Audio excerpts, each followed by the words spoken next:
Hi, my name is Dusty Hyland, and we're here at DogTown CrossFit. Virtuosity is going beyond the fundamental. It's about applying exceptional position and finding a fluidity and artistry to your movement. It's making it look effortless, and that's what we're after in this video series. This season, we're tackling the bent arm press to handstand, and to do that, I'm teaming up with DogTown Gymnastics coach Tina Angelotti.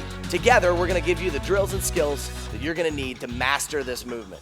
Our mission is to develop exceptional movement in everything that we do, starting with the basic fundamentals of CrossFit, and that's what Virtuosity is about.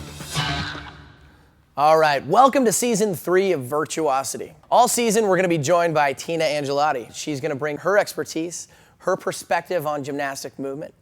And what do you think of what we've got in store for everybody? I really like the movement we're going to work on this season. It has a lot of different levels that we're going to be able to incorporate. So if you're a beginner, there's a lot of stuff that you can practice to build up. And then if you're an advanced athlete, you will be able to incorporate a lot of the different levels to get upside down on the rings in a handstand. And we're just going to knock it out. Awesome. Our first movement is going to be the tuck support and L-sit on the parallettes. Here's how it's done.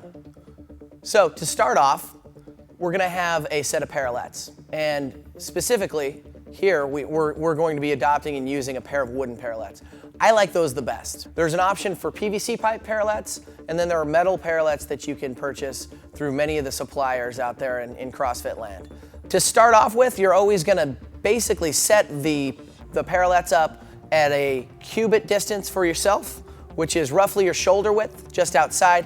For most of you folks, that is where you're going to grab the bar to press it for a strict overhead press, just outside your shoulders, okay? So you're seeing the athlete actually step inside the parallettes and reach down in the center of them to get set. And from there, we're going to activate by pressing down, engaging the lats, and then lifting the knees up towards the chest for a momentary hold. There's a couple different positions that you want your hips to be in. So our hips can be right between our hands, they can be slightly back, and they can start to move forward of the hands. And what we're looking for is that once you're lifting up into your tuck position, your hips are moving forward in front of your hands rather than shifting back.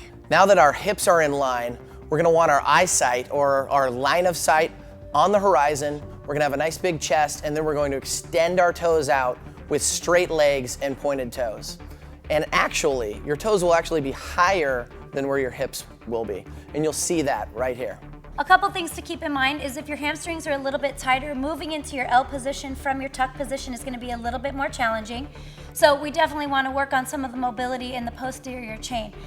So as we start to move through these steps, you can start in an L, but you don't necessarily have to. So you can start all of these steps in the tuck position. And definitely keep that in mind, because the higher you can get your knees up to your chest, the easier some of these, these transitional movements become as we go upside down. And what we're gonna leave you with today is a little workout. We're gonna have you start in a tuck support position. We're gonna have you hold that for 2 seconds. We're gonna have you press through your hands, straighten your legs if you can. Hold that L-sit, that perfect L-sit for 2, and then return to that tuck L, hold it again for 2. We call these L-sit extensions. But again, we're gonna do 3 sets of 5 reps, 2-second holds at each, all right? If you feel like your quads are going to explode, you're actually hitting the right position.